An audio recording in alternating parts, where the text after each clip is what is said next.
ఈ 68 ఏరియా అవతల ఉన్నటువంటి నెమిలిల గుట్టను మరి జేసీ ఆధ్వర్యంలో ఇక్కడ సందర్శించడం జరిగింది. ఇది మొదటిసారి కాదు. మరి ఇక్కడ ఉన్నటువంటి ఈ వెంచర్లను చూసుకుంటే అన్నీ ఈ ప్రభుత్వ భూములు. మరి ఈ ప్రభుత్వ భూములలో మరి వీళ్ళకు పట్టాలు లేవు.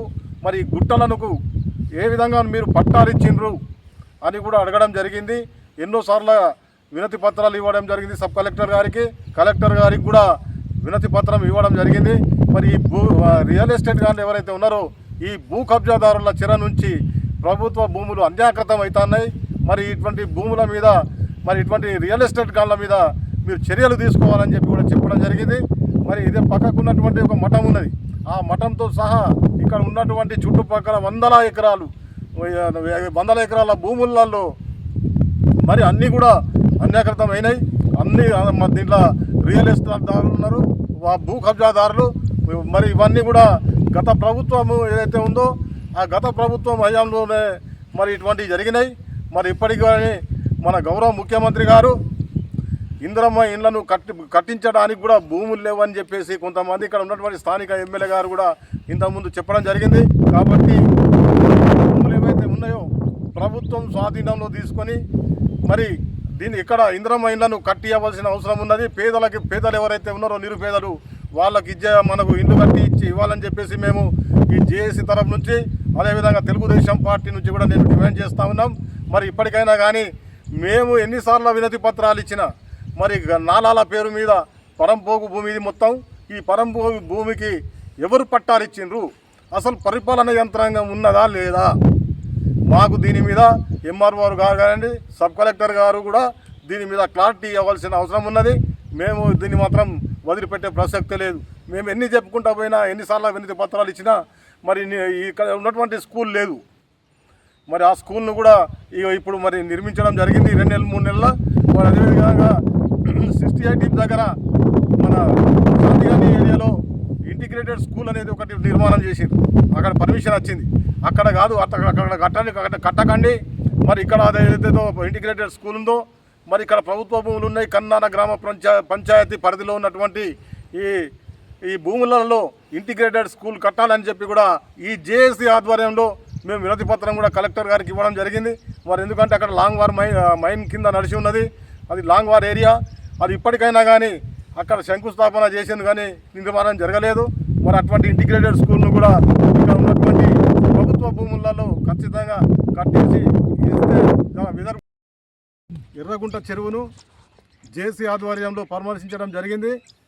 మరి గతంలో ఈ చెరువు నిర్మాణం పూర్తి స్థాయిలో నిర్మాణం చేయాలని, అదేవిధంగా పూడ్చినటువంటి మన ఏదైతే గండి పడ్డదో ఆ గండిని పూడ్చాలని చెప్పేసి జేసీ ఆధ్వర్యంలో మరి ఆ గ్రామానికి సంబంధించినటువంటి మత్స్యకారులతో పాటు అందరు కలిసి చేసిన పోరాటం వల్ల కొద్ది గొప్ప పనులు అవుతున్నాయి తప్ప మరి పూర్తి స్థాయిలో పనులు అవుతలేవు.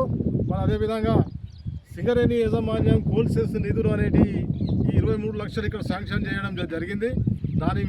దాని మీద పూర్తి నివేదిక ఇరిగేషన్ డిపార్ట్మెంట్ వాళ్ళను ఎంఆర్ఓ గారు ఇవ్వాలని చెప్పి మేము డిమాండ్ చేస్తూ ఉన్నాం.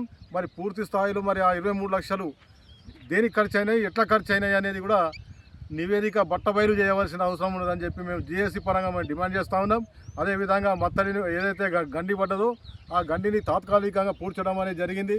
పూర్తి స్థాయిలో ఆ చెరువు కట్టను అదేవిధంగా ఎక్కడైతే గండి పడ్డదో ఆ స్థానంలో మరి మంచి గట్టి పునాదితోటి సిమెంట్ తోటి కట్టేసి దాన్ని నిర్మాణం చేస్తే మత్స్యకారులకు కానివ్వండి, ఇటు గౌడ్స్కి కానివ్వండి, ఉన్నటువంటి వాళ్ళందరికీ కూడా జీవనోపాధి కలుగుతుందని చెప్పేసి దొరుకుతుందని చెప్పేసి మేము తెలియజేస్తూ ఉన్నాం. కాబట్టి మరి ఇదే విధంగా నిర్లక్ష్యం చేస్తే మాత్రం ఇప్పుడు ఇది వర్షాకాలం, ఈ వర్షాకాలంలో మరి నీళ్లు నిల్వ ఉండడానికి మరి పూర్తి స్థాయిలో మరమ్మతులు చేపట్టాలని చెప్పేసి మేము ఎంఆర్ఓ గారికి అదేవిధంగా సబ్ కలెక్టర్ గారికి, కలెక్టర్ గారికి కూడా మేము వినతి చేస్తూ ఉన్నాం. అదేవిధంగా మరి పోయినసారి మన దుర్గం చిన్నయ్య గారు ఆయన హయాంలో ఉన్నటువంటి మన సింగరేణి నిధులు ఏవైతే ఉన్నాయో మరి ఈ చెరువులో రోడ్డు పోయడం అనేది జరిగింది. మరి దానికి కూడా మరి ఎందుకు పోయవలసి వచ్చిందో దాని మీద కూడా ఎంక్వైరీ చేయవలసిన అవసరం ఉన్నది. దానికి పనికి రాకుండా రోడ్డు నిర్మాణం చేసింది కాబట్టి ఆ రోడ్డు నిర్మాణం చేసినటువంటి వాళ్ళ మీద అధికారుల మీద కూడా తక్షణమే చర్య తీసుకోవాలి. మళ్ళీ దానికి పెట్టినటువంటి సిఎస్ఆర్ నిధులు అది సింగరేణి కార్మికుల యొక్క వార్డులలో మరి వీధి దీపాలు కానీ అక్కడ మరి వేరే ఏరియాలకు మరి రోడ్లకు దీనికి మరమ్మతులకు వినియోగించడానికి కోసం అది సిఎస్ఆర్ నిధులు ఉన్నాయి. మరి ఈ చెరువుల్ని రోడ్డు వేయడం అనేది చాలా దుర్మార్గమైనటువంటి చర్య కాబట్టి వెంటనే వాటి మీద ఎంక్వైరీ చేసి అది ఎవరు పోయించిందో వాళ్ళ మీద చర్య కూడా తీసుకోవాలని, ఒకవేళ నిర్లక్ష్యం చేస్తే మేము ఈ జేఏసీ తరఫు నుంచి మేము ఖచ్చితంగా దాని మీద ఆందోళన కార్యక్రమాలు చేస్తాం. ఎవరైతే రోడ్డు పోసిందో వాళ్ళ మీద ఖచ్చితంగా కఠినమైన చర్యలు తీసుకోవాలని, చట్టపరమైనటువంటి చర్యలు తీసుకోవాలని చెప్పేసి జేఏసీ పక్షాన మరి అదేవిధంగా తెలుగుదేశం పార్టీ పక్షాన కూడా మేము కార్మిక సంఘాల ఐక్య వేదిక తరఫున మేము డిమాండ్ చేస్తాం.